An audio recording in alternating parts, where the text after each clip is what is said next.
Very good morning ninth class. This is Deepti Singh, your Hindi teacher. आज हम पढ़ने वाले हैं आगे कबीरदास जी की जो हम दोहे पढ़ रहे थे। आज हम 4th नंबर पर आ गए हैं। ठीक है, सुनिए। पखा पखी के कारणे, क्या कहा है? पखा पखी के कारणे सब जग रहा भुलान, निरपख होय के हरि भजे सोई संत सुजान। तो पखा पखी का मतलब क्या होता है? पक्ष और निपक्ष। क्या होता है, कुछ लोग इसमें अटके रहते हैं, अपना काम छोड़ के भी इस पक्ष में उस पक्ष की बातें करते रहेंगे, समर्थन या विरोध में। मतलब जैसे किसी की बुराई करेंगे और किसी की तरफदारी करेंगे। तो लोग अपना टाइम छोड़कर दूसरों के अच्छे बुरे गान करते रहते हैं। भुलान रहा मतलब भूला हुआ, खोया है। निरपक्ष मतलब निरपक्ष, हमें निरपक्ष ही होना चाहिए, किसी की तरफदारी या किसी की बुराई नहीं करनी चाहिए। सोई मतलब वही, जैसे कहते हैं ना सोई, यानी कि वही। संत मतलब सज्जन, सुजान मतलब ज्ञानी। तो देखिए यहाँ पे भावार्थ क्या कहा है। कबीरदास जी कहते हैं कि किसी ना किसी संप्रदाय के समर्थन में या उसका विरोध करने में सब लगे हुए हैं। सभी लोग या तो समर्थन कर रहे हैं या विरोध कर रहे हैं, यह उनकी भूल है। वास्तविक ज्ञानी या तो सज्जन तो वह है जो संप्रदायों से ऊपर उठकर निष्पक्ष होकर ईश्वर का भजन किया करते हैं। मतलब क्या कहा है, बहुत बड़ी बात कही है कि लोग जो ताने बाने में बने रहते हैं, किसी की तरफदारी करते हैं, किसी की बुराई करते हैं। सज्जन या समझदार इंसान केवल वही होते हैं जो अपना कर्म करते हैं, जो अपना काम करते हैं। उन्हें दूसरे के अच्छा बुरा कहने की जरूरत नहीं होती है। इसमें क्वेश्चन बन रहे हैं, जैसे पखा पखी से कवि का क्या आशय है, लोग उसमें कैसे भूले हुए हैं, स्पष्ट कीजिए। तो सुनिए।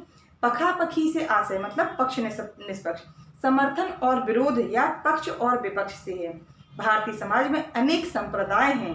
सामान्य लोग एक संप्रदाय का पक्ष लेकर उसका समर्थन करते हैं और दूसरे उसके विपक्ष में उसका विरोध करते हैं। एक संप्रदाय की जो मान्यता है वह दूसरे की नहीं है। इसी समर्थन और विरोध में वे अपने वास्तविक उद्देश्य से भटक गए हैं। मतलब जो उनका खुद का कर्म है वो भूलकर वो दूसरे काम में लग जाते हैं। वे भूल जाते हैं कि सभी संप्रदाय ईश्वर को पाने के मार्ग हैं। लोग इन्हीं मार्गों से भटककर उद्देश्य को भूलकर केवल और केवल अच्छाई या बुराई दूसरे की वजह से करते रहते हैं। दूसरा, कभी किसे सुजान संत मानता है। सुजान मतलब सज्जन, संत। और क्यों मानता है? तो कभी संत सुजान उसे मानता है जो संप्रदायों और मत मांतरों में नहीं भटकता, मतलब किसी बातों में नहीं आता, वो अपने कर्म पर ध्यान रखता है। ऐसा व्यक्ति संप्रदायों की चिंता न कर निरपेक्ष भाव से केवल ईश्वर की भक्ति करता है। ईश्वर की भक्ति से हमारे, अगर हम लोग जिस लेवल पे उस लेवल की बात की जाए तो हमें अपने कर्म से मतलब है। कर्म ही पूजा होती है। अगर हम अपना कर्म सही करते हैं तो वही हमारी पूजा, वही ईश्वर को पाने की राह होती है। क्योंकि वह जानता है कि संप्रदाय तो ईश्वर की ओर ले जाने वाले मार्ग हैं। इनमें अच्छाइयाँ बुराइयाँ भी हो सकती हैं। ईश्वर इन सब से परे है, उसे अच्छा बुरा से मतलब नहीं होता भगवान को। ऐसी मान्यता के कारण ही कभी उन्हें सुजान संत कहता है। जो मतलब निष्पक्ष होता है, किसी के बातों में नहीं आता है, जिसे अपने कर्म से मतलब होता है, उसको ही संत सुजान कहा गया है। थोड़ा सा काव्य सौंदर्य किसे कहते हैं? सांप्रदायिक भेदभाव को कभी भटकाने वाला मानता है। किसको? सांप्रदायिकता को। बहुत सारे संप्रदाय होते हैं, उनको भटकाने का काम बताते हैं। ईश्वर को पाने के लिए संकीर्ण भेदभाव से ऊपर उठने की आवश्यकता है। इन्होंने क्या बताया कबीरदास जी ने? संकीर्ण मतलब छोटी छोटी बातों में आकर हमें अपने राह से नहीं भटकना चाहिए। और देखते हैं, सोई संत सुजान में अनुप्रास अलंकार। अनुप्रास अलंकार कहाँ होता है? जहाँ एक से लेटर आते हैं। दोहा, छंद और सरल भाषा है। एक और पढ़ लेते हैं आज, जिससे हमारा कंप्लीट हो जाए, तो जल्दी थोड़ा सा सिलेबस आगे बढ़े। हिंदू मुआ राम कहे, मुसलमान खुदाई, कहे कबीर सो जीविता, जो दुहों के निकट न जाए। फिर से सुनिए। हिंदू मुआ राम कहे, मतलब हिंदू इंसान क्या कहते हैं? राम कहते हैं। मुसलमान खुदाई, मुसलमान कहते हैं खुदा। हिंदू मुआ राम कही, मुसलमान खुदाई, कहे कबीर सो जीविता, जो दुहु के निकट न जाई।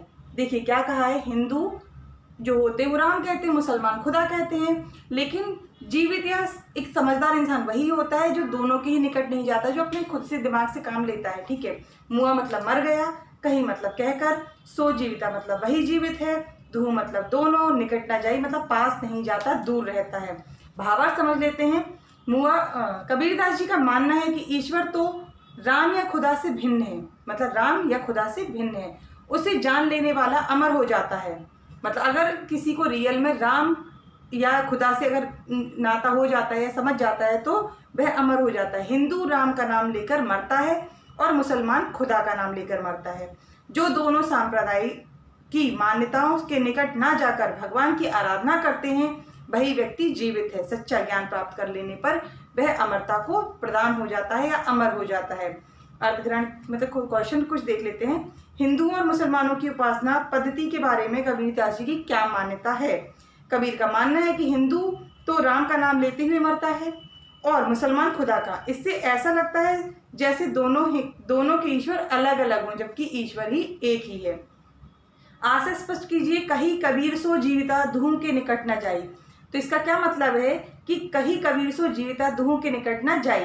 कबीर की मान्यता है कि ईश्वर राम रहीम से परे है, मतलब राम और रहीम से परे है। दोनों यानी कि हिंदू और मुसलमान के निकट जाने पर उनकी मान्यताओं विश्वासों में विरोध लगता है, अलग अलग लगते हैं।